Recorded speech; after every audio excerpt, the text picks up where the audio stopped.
हुआ है शहर, ले आए खाद बीज। हाँ भाई, लेके तो आया हूँ, पर क्या कहूँ, महंगाई इतनी हो गई है कि समझ में नहीं आता है कि खेती करे कैसे। फसल भी अच्छी नहीं होती है, ये दवाइयाँ नहीं डालूँ तो। कर्जा करके लाओ, कैसे भी लाओ, लाना तो पड़ेगा ही।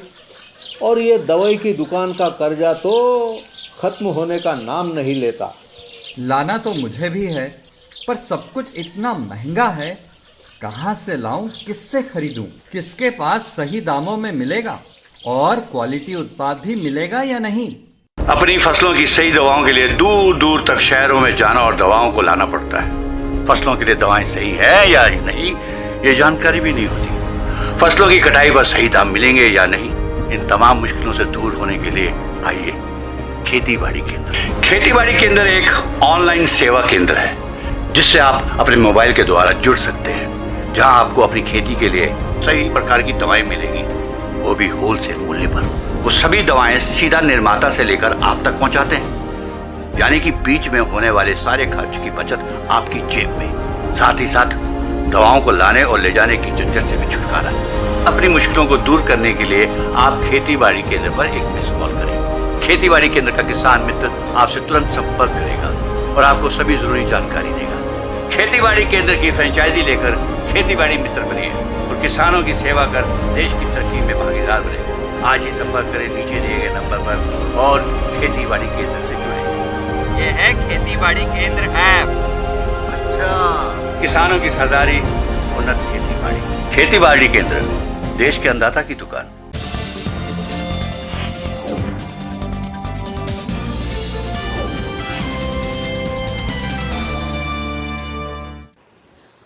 नमस्कार, स्वागत है आप सभी दर्शकों का देश देशांतर के आज के इस अंक में, जिसमें हमारी चर्चा का आज का विषय है कोविड-19 तीसरी लहर की आशंका और तैयारी। मैं हूं आपके साथ अमृता चौरसिया। भारत सरकार के मुख्य वैज्ञानिक सलाहकार के विजय राघवन ने अभी कुछ दिनों पहले ही चेतावनी दी कि तीसरी लहर का आना तय है, यानी दूसरी लहर के बाद देश संक्रमण की तीसरी लहर का भी सामना करेगा। ऐसे में हमारे और आपके जहन में कई तरह के सवाल एक साथ उठते हैं, मसलन कब और किस स्तर की आएगी ये तीसरी लहर। तीसरी लहर का आना तय क्यों है? क्या तीसरी लहर दूसरी लहर से ज्यादा खतरनाक होगी? और जैसा कि आशंका जताई जा रही है, कोरोना की तीसरी लहर में क्या बच्चे संक्रमित हो सकते हैं? कैसे रुकेगी कोरोना की तीसरी लहर? तीसरी लहर को लेकर जो फोरकास्ट किया जा रहा है, उस लिहाज से हमारी तैयारियों का क्या सूरत हाल है? साथ ही क्या दूसरी लहर का पीक आ चुका है और ये जो पीक है वो कब होगा? तो तमाम तरह के सवाल हैं तीसरी लहर को लेकर, जिसे लेकर लोग डरे हुए हैं, मन में सवाल है और तैयारियों को लेकर इस पर समीक्षा किया जाना बेहद जरूरी है। चर्चा में मेरे साथ दो बेहद खास मेहमान जुड़ गए हैं, उनसे आपका परिचय करवा दूं। मेरे साथ है डॉक्टर करण मदन, एसोसिएट प्रोफेसर हैं आप, department of pulmonary medicine and sleep disorder, AIIMS. स्वागत है सर आपका। साथ ही डॉक्टर सुनीला गर्ग हैं, आप डायरेक्टर प्रोफेसर हैं, कम्युनिटी मेडिसिन, MANC। आप दोनों का बहुत स्वागत है। चर्चा की शुरुआत डॉक्टर सुनीला मैं आपसे करना चाहूंगी। सबसे पहला और बेसिक सवाल ये, जैसा कि चेतावनी भी दी गई है कि कोरोना की ये जो तीसरी लहर है वो आएगी, सवाल ये है कि क्यों कोरोना की तीसरी लहर का आना तय है और ये कब तक आएगी और इसे लेकर हमें कितना तैयार होने की जरूरत है? अमृता जी, आपने बहुत अहम सवाल पूछा। पहले तो मैं आज के विषय पे चर्चा करूंगी, क्योंकि आज भी हमारा देश ऐसे वर्चुअली ऑन फायर पे है। यानी कि अगर हम कहें तो 19 राज्य ऐसे हैं हमारे जो कि थोड़ा सा डिक्लाइन शो कर रहे हैं करके नंबर ऑफ कोविड केसेस में। बल्कि जब हम बात करते हैं मेघालय की, मिजोरम की, या अंडमान की, लक्षद्वीप की, या हम नागालैंड की, या हम बाकी पुडुचेरी वगैरह की, या त्रिपुरा वगैरह की, या अरुणाचल प्रदेश की बात करते हैं, तो आज भी नंबर ऑफ केसेस उनमें बढ़ रहे हैं। तो प्राइमरली एक तो ये है कि अभी हमें जो है एक वो नहीं है, कॉन्फिडेंस नहीं है कि आज की तारीख में हम बिल्कुल ये कह पाएं कि हमने कोविड-19 को कंट्रोल में ला दिया है। कुछ स्टेट्स में डेफिनेटली पीक हो चुका है, या पीकिंग की तरफ जा रहे हैं, ये मैं ज़रूर कहूँगी। जिसमें से करीबन 10 राज्य हैं जो कि हमें थोड़ा सा डिक्लाइनिंग ट्रेंड दिखा रहे हैं, और बाकी राज्य जो हैं जो कि बिल्कुल ऐसे कि सेम है करके। परंतु अगर आप देखें वैक्सीनेशन कवरेज हमारा 18 करोड़ 0.54 लाख यानी कि इतना हुआ है करके, जो कि बहुत अच्छा कवरेज नहीं है किसी भी लिहाज से। और तीसरा मैं ये कहूँगी कि मास्किंग, टेस्टिंग, ट्रीटिंग, ट्रैकिंग में भी अभी हम लैग कर रहे हैं। तो जब हम ऑटोमेटिकली इन चीज़ों को एड्रेस कर लेंगे, यानी कि हम अपने केसेस को आज अप्रोप्रिएटली मैनेज कर लेंगे, हम अपने इंफ्रास्ट्रक्चर को ठीक से अगर बढ़ाएंगे, और साथ में हम ये भी कहेंगे कि हम टेस्टिंग, ट्रीटिंग और ट्रैकिंग भी कर रहे हैं, और हमारे लोग भी मास्क पहन रहे हैं, और साथ साथ हमारा वैक्सीनेशन कवरेज, जो भी हमारे को वैक्सीन मिल रहे हैं, हम आज ये नहीं सोचते कि आज हमें कम मिल रहे हैं। जितने भी हमें वैक्सीन मिल रहे हैं, अगर उनका हम पूरे ठीक से उपयोग करके उनको लगवा रहे हैं, तो मेरे ख्याल से ये सेकेंड वेव को कंट्रोल करने में तो मदद करेगा ही करेगा। और थर्ड वेव में नेचुरली जब हमारे एडल्ट्स प्रोटेक्ट हो जाएंगे, तो एक उसका असर हमारे बच्चों पे भी पड़ेगा जो कि अभी अनप्रोटेक्टेड हैं। सो उनकी हम चर्चा जैसे आप जाएंगे तो उनके ऊपर भी मैं थोड़ा सा फोकस करना चाहूंगी, आगे चर्चा करेंगे। बिल्कुल। और इसी के साथ मैं अपने दूसरे गेस्ट का रुख करना चाहूंगी। डॉक्टर करण मदन, तीसरी लहर को लेकर तमाम तरह की आशंकाएं हैं। सवाल यह है कि अभी हम दूसरी लहर से जूझ रहे हैं। क्या दूसरी लहर का पीक आ चुका है? दूसरी लहर कब डिक्लाइन करना शुरू होगी, यानी कि कब खत्म होगी? हालांकि डिक्लाइन के जो संकेत हैं वो मिलने लगे हैं। कल स्वास्थ्य मंत्रालय ने अपनी जो प्रेस कॉन्फ्रेंस की थी उसमें बहुत सारे शुभ संकेत हमें इसके डिक्लाइन को लेकर देखने को मिले थे। तीसरी लहर को लेकर जो आशंकाएं जताई जा रही हैं, क्या वो जायज हैं? तीसरी लहर से लोगों को डरने की जरूरत है, और अगर है तो किस स्तर पर हमें अपनी तैयारियों को पुख्ता करने की जरूरत है? देखिए, बहुत ही ज़रूरी सवाल है, और हमें मैं इसको दो भाग में अपना जवाब देना चाहूँगा।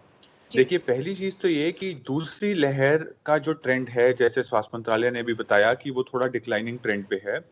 ये जो पीक की हम बात करते हैं, पीक का मतलब जब सबसे ज़्यादा केस आ गए हैं और वो नीचे आने लग जाता है।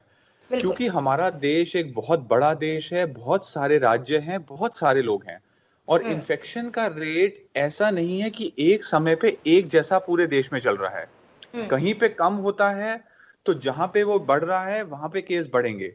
तो जैसे आपने देखा दिल्ली और महाराष्ट्र में जब केस जैसे कम हो रहे हैं क्योंकि पीक जल्दी आ गई, अब वो बाकी जगहों पे जब जाएगा तो केस बढ़ेंगे, फिर धीरे कम होंगे। तो जो हम पीक की बात करते हैं, ये एक बहुत ही एक्यूरेट एक तरह का पैमाना नहीं है। हमको अगर पूरे हर राज्य को देखते हुए हमको देखना है कि कहाँ पे किस तरह से कंट्रोल है। लेकिन हाँ, एक राष्ट्रीय स्तर पे ये कहना ठीक है कि क्योंकि जो सबसे बड़े राज्य थे जिनमें बहुत ज्यादा केस हुए, उनके केस कम हो रहे हैं, तो कोरोना का जो संक्रमण है वो ओवरऑल थोड़ा कम हो रहा है। अब रहा आपका दूसरा सवाल, जो कि बहुत जरूरी है कि ये तीसरी वेव की हम बात करते हैं, ये सत्य है, क्या इसकी प्रिडिक्शन है और क्या होना है? तो एक चीज हमें समझना बहुत जरूरी है कि जब दिल्ली में अक्टूबर नवंबर में जब एक तरह की हमने सोचा पीक आई, पिछले साल बहुत केस हुए, हमने ये सोचा कि अब इतने लोगों को इन्फेक्शन हो गई है, सीरो सर्वे में देखा कि एंटीबॉडी बन गई हैं, और हमने ये सोचना छोड़ दिया कि कोविड दोबारा हो भी सकता है कि नहीं।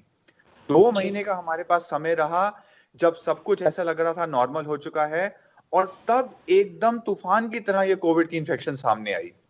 तो हमारी सारी सोच विचार कि ये ऐसे हो सकता है या ऐसे नहीं हो सकता, हमको समझना पड़ेगा कि ये वायरस उस तरह नहीं चलता है। अब रही दूसरी बात कि क्या इसके बाद केस बढ़ेंगे कि नहीं। केस जरूर थोड़ा सा बढ़ेंगे। इसका रीजन ये है क्योंकि आपकी अभी भी एक बहुत जनता है जो कि संक्रमित नहीं हुई है। अब जो दिल्ली, जैसे आप दिल्ली की बात करें, महाराष्ट्र की बात करें, सिर्फ एक स्ट्रिक्ट लॉकडाउन के बाद वहां पे केसेस का डिक्लाइनिंग ट्रेंड आया है, और जो हम आज स्थिति देखते हैं ये 2-3 हफ्ते पहले के लॉकडाउन का इफेक्ट है। तो अब हमारे लिए बहुत बड़ा सवाल ये है कि हम इससे निकलना कैसे है इसको। तीसरी वेव आएगी क्या नहीं आएगी, कितनी बड़ी आएगी, या हम उसको बिल्कुल रोक सकते हैं कि नहीं, ये सब संभव है हमारे आगे के फ्यूचर स्टेप्स पे। तो ये निर्धारित करेगा कि तीसरी वेव कैसे आएगी। अब इसमें हम क्या कर सकते हैं और उसके वो आएगी या नहीं उस पे क्या डिपेंड करता है। देखिए, एक चीज ये डिपेंड करती है, सबसे बड़ी चीज, कि हम बात करते हैं वायरस के वेरिएंट की, तो ये जो सारे वेरिएंट हैं, एक चीज ऐसी जरूर है जो सारे वेरिएंट पे काम करती है, वो है मास्क। तो अगर हम एक 100% मास्किंग का एक वो बना के चलेंगे, तो कोई वायरस का वेरिएंट नहीं है जो एक दूसरे से को जा सकता है। अब तीसरी वेव वैसे भी आ सकती है कि मान लीजिए वायरस म्यूटेट हो जाए, जो B1617 की बात करते हैं, कोई नया वेरिएंट आ जाए और मास्क यूज ना रहा हो, तो डेफिनेटली एक ऐसा तूफान फिर से आ सकता है। तो हमको ये समझना है पहली बात की सोशल वैक्सीनेशन, कोविड वैक्सीनेशन के साथ मास्क यूज करना पड़ेगा, वैक्सीनेशन सबको करना पड़ेगा, ये चीज बहुत जरूरी है।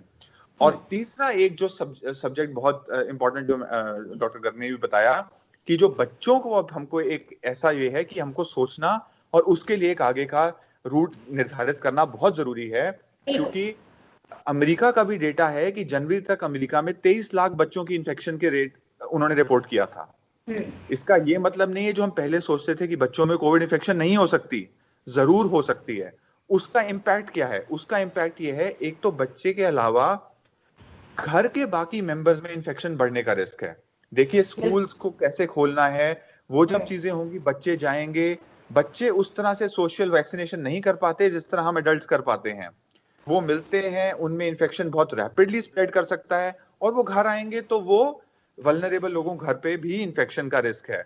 तो ये एक स्ट्रेटेजी को समझना बहुत जरूरी है कि हम किस तरह मल्टी प्रोंग्ड, मैं कह रहा हूं, break the chain. Break the chain का मतलब 5-6 स्टेप्स पे एक साथ काम करना पड़ेगा, लेकिन एक चीज बहुत जरूरी है कि हमको पॉजिटिविटी रेट और केसेस पे लगातार नजर बनानी पड़ेगी, क्योंकि आपको ये समझना पड़ेगा कि आपकी रिस्ट्रिक्शंस और लॉकडाउन के एक एक दिन के डिले में जो नंबर ऑफ केस आगे के दिनों में आते हैं, वो मल्टीप्लिकेटिव बहुत ही ज्यादा एक बड़ा पैमाना हो जाता है। बिल्कुल। तो ऑब्जेक्टिव एक्शन आज इतना है, आज ये करना है, आज इतना बढ़ा, आज इतना रोकना है। तो हमको इस तरह का प्लान बना के चलना पड़ेगा, डिस्ट्रिक्ट लेवल्स के प्लान लेने पड़ेंगे, हर डिस्ट्रिक्ट का डेटा आना पड़ेगा दिन का, आज मेरे कितने बेड है, मैंने कितने टेस्ट किए, क्या पॉजिटिविटी रेट है। तो ये सब करके हम थर्ड वेव को कंट्रोल कर पाएंगे। आप कह रहे हैं कि 333 जो है, ट्रैकिंग, टेस्टिंग और ट्रीटमेंट जो है, को खास फोकस भी करके चलना होगा। डॉक्टर सुनीला, मैं आपका रुख करना चाहूंगी, और जैसा कि डॉक्टर करण ने भी कहा कि तीसरी लहर आएगी तो कब आएगी, कैसी आएगी, कितनी खतरनाक होगी, उसका दुष्प्रभाव किस स्तर तक होगा, बच्चों के लिए कितनी घातक होगी, इन सबको लेकर कुछ फ्यूचर स्टेप्स हैं जो हमें अभी से उठाने होंगे। पहली वेव और दूसरी वेव के जो सबक मिले हैं, हमें उनको ध्यान में रखते हुए स्टेप्स उठाने होंगे। मैं चाहूंगी आप उन स्टेप्स का जिक्र करें जो कि उठाना आज जरूरी है। हमें इंतजार नहीं करना है कि तीसरी वेव कब आएगी, हमें पहले से उसके लिए तैयारी करके रखनी है।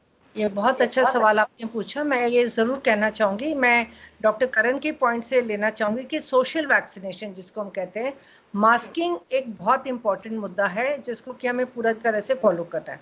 दूसरी चीज मैंने जैसे कि कहा, वैक्सीनेशन हम एडल्ट्स के लिए तो कर ही रहे हैं, और जब तक हम बात कर रहे हैं दिसंबर तक, डॉक्टर विनोद पॉल ने भी इसका जिक्र किया था कि लगभग हमारे पास में 7 तरीके के वैक्सीन होंगे दिसंबर तक, जो कि हमारी जनता को, कम से कम सारी जनता को हम इतने वैक्सीन होंगे कि हम 1 डोज लगा पाएंगे, और कुछ को हम दूसरी डोज भी लगाना हम शुरू कर देंगे, मतलब अगर हम इस तरह से चलेंगे।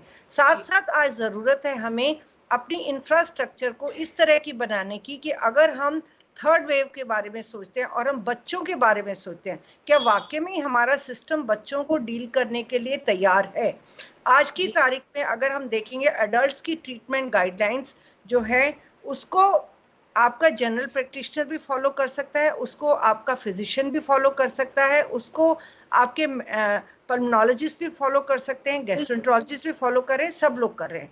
परंतु बच्चों का मुद्दा जो है एक स्पेशलाइज्ड मुद्दा है, एंड गवर्नमेंट ऑफ इंडिया ने बहुत पहले integrated management of neonatal and childhood illnesses शुरू करी थी करके, जिसमें कि हमने ये करा था कि बच्चों को ये 6 और 7 इलनेसेस होती हैं, जिसमें निमोनिया एक मेजर इलनेस है, जिसमें हमने पैरामेडिकल वर्कर को हमने बीच में एक इम्पॉर्टेंट वो बनाया था कि वो एक messenger of diagnosis and information भी है, ताकि वो बच्चों को आगे तक ले जा सके, और उसके हाथ में हमने सेप्ट्रान गोली का भी प्रयोग करना बताया था करके। तो ज़रूरत है अभी हमें ग्रास रूट लेवल से लेके हाईएस्ट लेवल तक, एक तो टास्क फोर्स हमारी बने और हाईएस्ट लेवल तक हम मैन पावर को ट्रेन करें, चाहे इवन वो पीडियाट्रिशियंस हैं, चाहे वो फैमिली फिजिशियंस हैं, क्योंकि सभी बच्चे जरूरी नहीं है कि वो पीडियाट्रिशियंस के पास जाएंगे, तो ये बहुत जरूरी है। और साथ ही साथ ये थोड़ा सा आपको ये भी मान के चलना पड़ेगा कि हमने अभी जो कि हमें थोड़ा सा इसका भी थोड़ा नेगेटिव वो है कि जैसे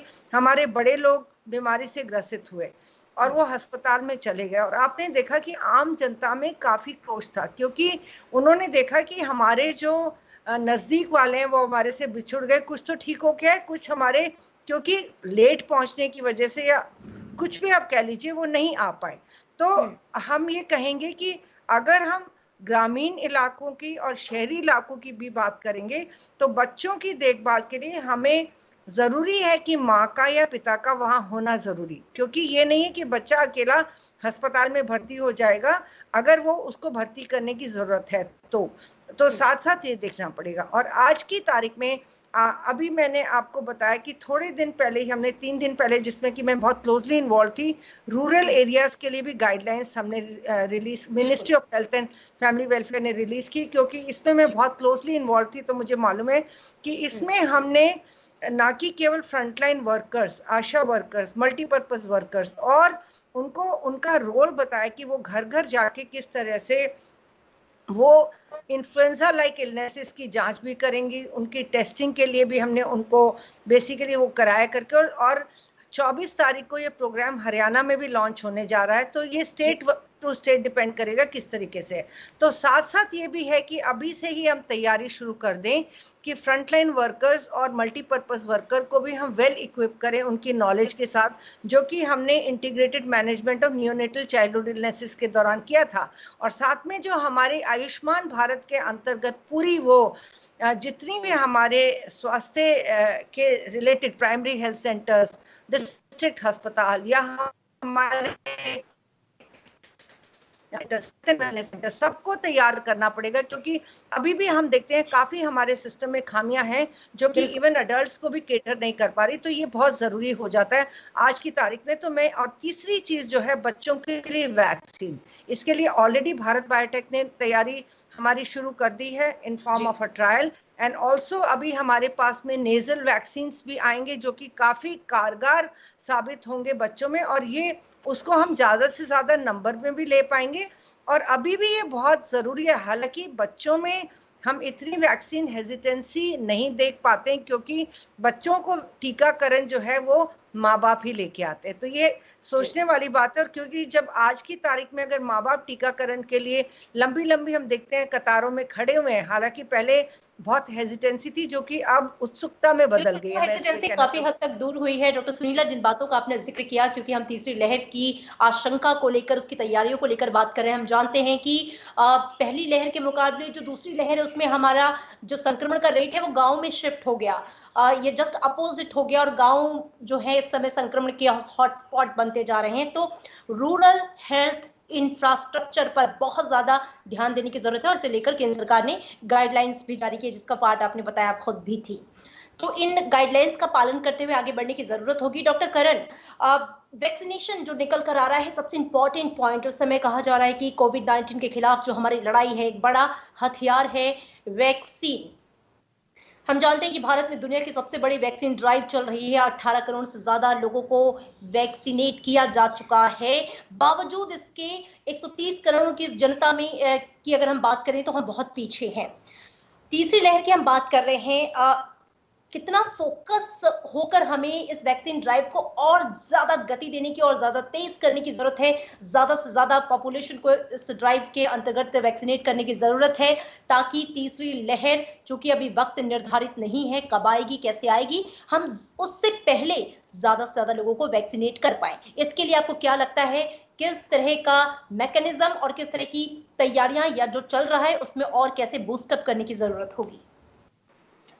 देखिए, वैक्सीनेशन एक सबसे बड़ी स्ट्रैटेजी में से एक है जो हमारे को इस कोविड की जंग से आगे निकालेगी। अब देखिए, एक बहुत बड़ा सवाल ये है कि जो एडल्ट्स वैक्सीन है, जो कहने का मतलब 18 साल के ऊपर की बात है, जैसा सरकार भी भरतोड़ पूरा प्रयास कर रहे हैं कि जो भी पॉसिबल डोजें हमारी सारी जनता के लिए रिक्वायरमेंट है वो अरेंज जल्दी से जल्दी होके लोगों को मिलेंगी, और मल्टीपल वैक्सीन जहां से भी सोर्स हो पाए वो करके देने का प्लान है। अब जहां तक रही बात, एक बहुत बड़ा जो एस्पेक्ट है वो है बच्चों की वैक्सीनेशन का।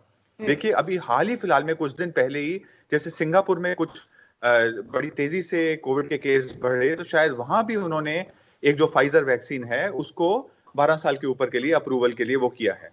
अब देखिए, जो डेटा है अभी अमेरिका में भी जो 12 साल के ऊपर का डेटा आया है, वो 12 से जो 15 साल का डेटा है वो फाइजर वैक्सीन ने 100% एक एफिकेसी का डेटा आया है, जिसमें 2200 से ज्यादा बच्चों पे जब वो स्टडी की तो कोई भी केस वैक्सीन वाले ग्रुप में नहीं मिला, और जो कि कंट्रोल ग्रुप कहते हैं प्लेसिबो, जिनको वैक्सीन नहीं मिली बच्चों को, उनमें 18 केस देखने को मिले। बेसिकली 100% उन्होंने एफिकेसी रिपोर्ट की और सेफ्टी भी रिपोर्ट की। देखिए, जब जब जब जब बच्चों में बहुत रैपिडली कई और देश भी वैक्सीन का अडॉप्शन कर रहे हैं, तो जो सारे ग्लोबल डेटा है उसको देखते हुए और स्पीड में हमको भी उन सारी चीजों को परव्यू में रखना चाहिए। तो जो स्टडीज हैं, देखा जाए सेफ्टी को देखना जरूरी है, एफिकेसी को भी देखना बहुत जरूरी है कि इन्फेक्शन प्रिवेंट करती है वो वैक्सीन या नहीं, सेफ है क्या नहीं। और क्योंकि बच्चों में एक और इशू होता है, एक तो होता है कोविड हो गया, वो तो कोविड डिजीज की बात है। एक डिजीज होता है, एक बीमारी होती है जिसको कहते हैं multi system inflammatory syndrome, MIS कहते हैं।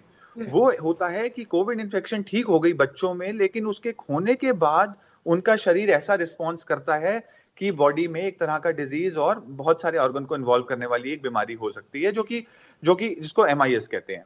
अब क्या वैक्सीन से उसका रिस्क है? बच्चों को कोविड वैक्सीन देने से उसकी भी प्रिवेंशन होगी। तो देखिए, वैक्सीन को जल्दी से जल्दी जनता तक सबको देने के प्रयास हो रहे हैं हम, लेकिन ये भी रिकॉग्नाइज करना जरूरी है कि जो बच्चों का बार बार जिक्र आ रहा है कि क्या उनको इफेक्ट करेगी, लेकिन उनको प्रिवेंशन का सबसे बड़ा हथियार हमारे लिए वैक्सीन है।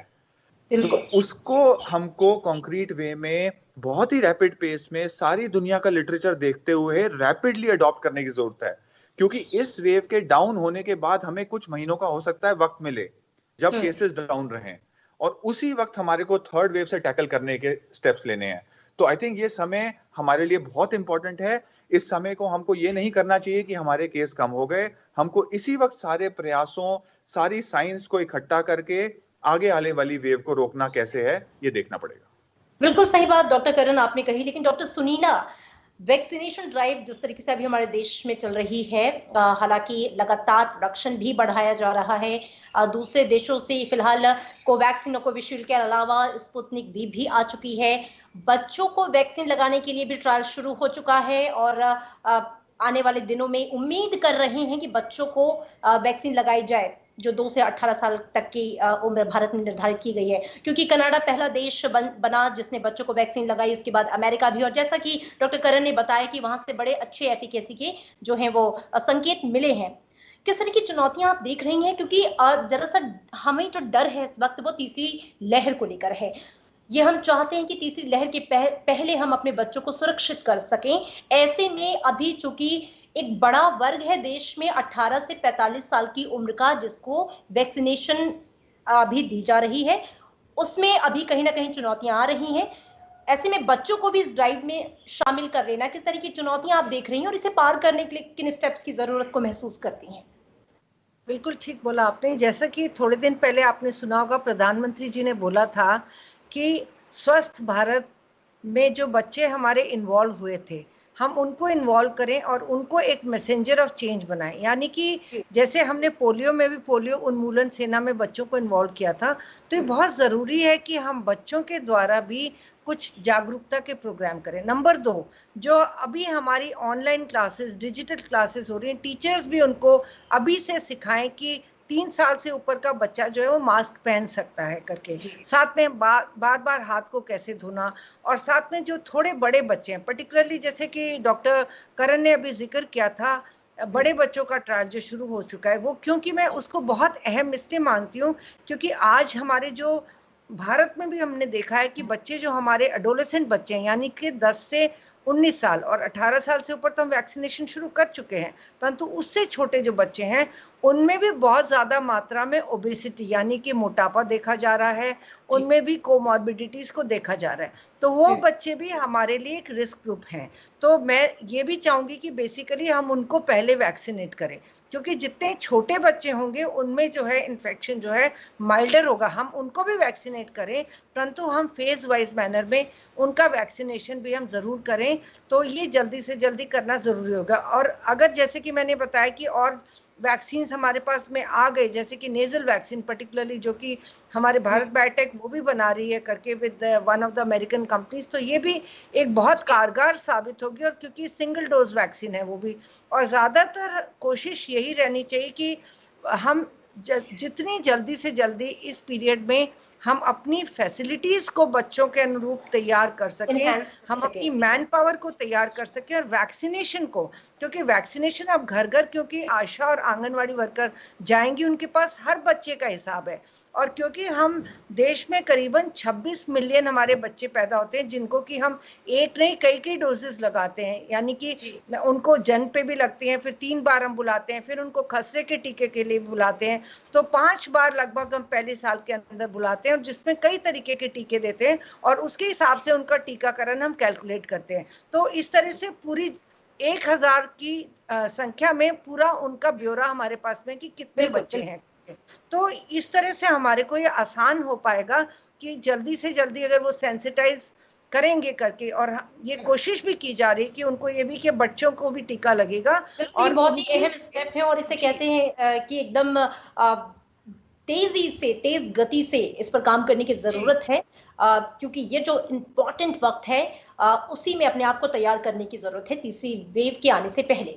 डॉक्टर करण, एक अहम सवाल है जो मेरे मन में है, तमाम दर्शकों के मन में भी है, कि जिस तरह से हम जानते हैं कि वायरस जो है वो म्यूटेंट कर रहा है, अपना स्वरूप लगातार बदल रहा है, ऐसे में बड़ा सवाल ये है कि क्या मौजूदा वैक्सीन हर एक वेरिएंट पे काम करेगी?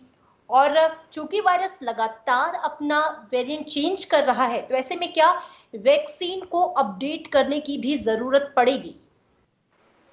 देखिए, ये जरूरी सवाल है, लेकिन एक चीज समझना बहुत जरूरी है। ये देखा गया है कि जो भी वैक्सीन अगर आपको मिल जाती है, उसमें एक तरह का एक कॉमन कंपोनेंट जो कहते हैं, एक भाग जो होता है वायरस का जैसे होता है, वो आपके शरीर में आपको एक इम्यूनिटी जनरेट करता है जी। अब ये जो हमारे पास डेटा है बाकी वैक्सीन से भी, वो ये है कि जो भी वैक्सीन ग्लोबली यूज हो रही हैं दुनिया में, उनकी ऐसा नहीं है कि एफिकेसी वेरिएंट्स पे बिल्कुल कम हो जाती है। वो आपको reasonable moderate degree of protection देती हैं, और आपको एक डोज के बाद भी प्रोटेक्शन देती हैं। जैसे कि आप देखते हैं, अब जैसे कोविशील्ड वैक्सीन का जो बीच का जो पीरियड बढ़ाया गया, अब ये साइंटिफिक डेटा है कि आपकी एक डोज के बाद भी 90 दिन तक और उसके कम भी आपकी अच्छी इम्यूनिटी रहती है। तो ये ऐसा बिल्कुल नहीं है कि वैक्सीन देने से वो बिल्कुल कारगर नहीं रहेंगी। और ये एक ऐसी साइंस है जो दिन पर दिन हमारे पास बढ़ रही है। हो सकता है अभी हमारे पास डेटा आने लगे कि एक वैक्सीन के बाद कुछ समय बाद आप दूसरी तरह का बूस्टर लगवाइए, वेरिएंट आ गया तो उसके लिए, जैसे आपकी इन्फ्लुएंजा फ्लू वैक्सीन होती है, इन्फ्लुएंजा वैक्सीन जो हम H1N1 जो फ्लू की बात करते हैं, वो हर साल एक नई अपडेट होके वैक्सीन आती है, और उसको नया जो वायरस सर्कुलेट कर रहा होता है उसके हिसाब से हर साल नया वैक्सीन बनाई जाती है, और जो लोग हैं वो हर साल एक नई वैक्सीन लेते हैं जिनको जरूरत है। तो ये एक साइंस है कि ये आगे बढ़ेगी, लेकिन अगर हमारी ज्यादा से ज्यादा जनता को कोई भी वैक्सीन अगर मिल जाती है तो ये जो कंट्रोल है, क्योंकि कई लोगों को तो देखिए कोविड होके एक तरह से इम्यूनिटी हो गई, कई लोगों को साइलेंट इन्फेक्शन होके इम्यूनिटी हो गई, और बाकी अगर वैक्सीन करके आप सबको कर देंगे तो ये जो सर्कुलेशन है, जो चेन है, वो टूट जाएगा। और जब चेन टूट जाएगा तो वेरिएंट का भी चेन टूट जाएगा, क्योंकि आपको समझना जरूरी है ये म्यूटेंट कैसे पैदा होते हैं। ये ऐसे नहीं है कि बस बिना ये संक्रमण के पैदा हो जाते हैं। जितने लोगों में वायरस एक से दूसरे में जाएगा, अपने को मल्टीप्लाई करेगा, मल्टीप्लिकेशन के वक्त ही म्यूटेशन होती है। आप मल्टीप्लिकेशन रोक देंगे तो म्यूटेशन भी रुक जाएंगे। तो इसीलिए वैक्सीनेशन आपके म्यूटेंट रोकेगा। तो ये सारी एक इंटरलिंक चीज है, आपकी चेन टूट जाएगी। तो ये समझना जरूरी है। हम मास्क से तोड़ना है, वो हमें इस चेन को ब्रेक करना बहुत जरूरी है। बिल्कुल। डॉक्टर सुनीला, बड़ी अहम जानकारी दी डॉक्टर करण ने, लेकिन मेरा सवाल आपसे थोड़ा हटके ये है कि क्या तीसरी लहर के संकट को रोकने के लिए जरूरी है कि जितनी जल्दी वायरस के नए वेरिएंट को पहचान कर उसे रोकने में सफलता मिले, क्या वायरस की जीनोम सीक्वेंसिंग भी लगातार हो रही है, उस पर हमारे वैज्ञानिक और ज्यादा और अच्छे से काम कर कर उसका आकलन कर सकते हैं ताकि आने वाले संकट के लिए हम पहले से बेहतर ढंग से तैयार हों? देखिए, ये एक बहुत इम्पॉर्टेंट रिसर्च का मुद्दा है, क्योंकि हमें जो डेटा मिलता है बेसिकली, पहले तो हमें सबसे पहले जो जीनोम सीक्वेंसिंग की हमें इंफॉर्मेशन यूके स्ट्रेन के द्वारा मिली, तो हमने डिसाइड किया कि हम इंटरनेशनल पैसेंजर्स को स्क्रीन करें और 5% जो पॉजिटिव लोग हैं जनरल पॉपुलेशन के, उनको स्क्रीन करें। परंतु धीरे धीरे अभी जीनोमिक सीक्वेंसिंग भी हमारी बढ़ रही है और नीति आयोग में भी थोड़े दिन पहले इसका प्रेजेंटेशन और जानकारी भी दी गई थी डिफरेंट स्ट्रेन्स के द्वारा।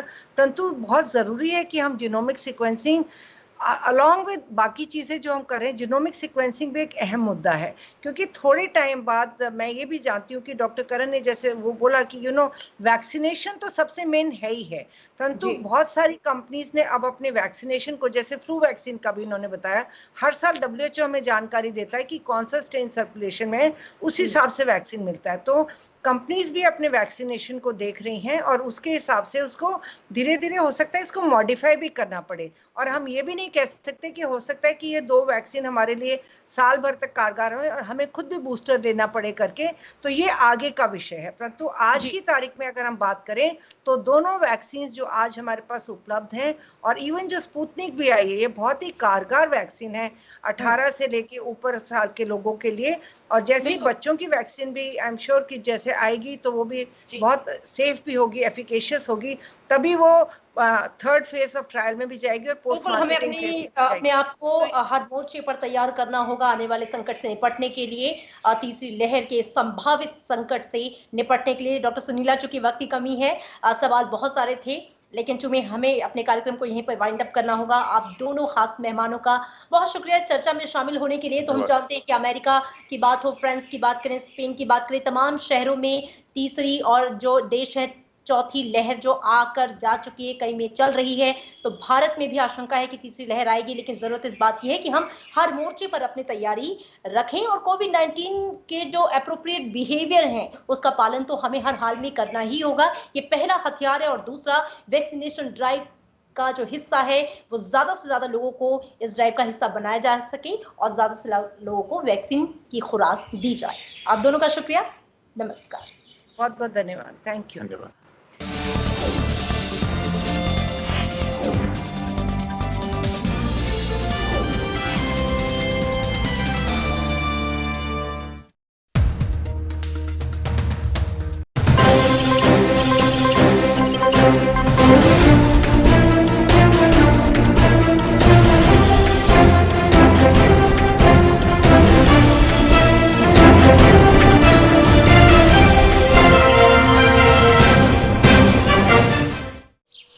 ओ काका, हुआ है शहर, ले आए खाद बीज?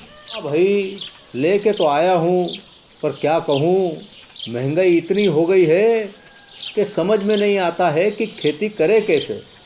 फसल भी अच्छी नहीं होती है, ये दवाइयाँ नहीं डालूँ तो कर्जा करके लाओ, कैसे भी लाओ, लाना तो पड़ेगा ही। और ये दवाई की दुकान का कर्जा तो ख़त्म होने का नाम नहीं लेता। लाना तो मुझे भी है, पर सब कुछ इतना महंगा है, कहाँ से लाऊं, किससे खरीदूं, किसके पास सही दामों में मिलेगा और क्वालिटी उत्पाद भी मिलेगा या नहीं।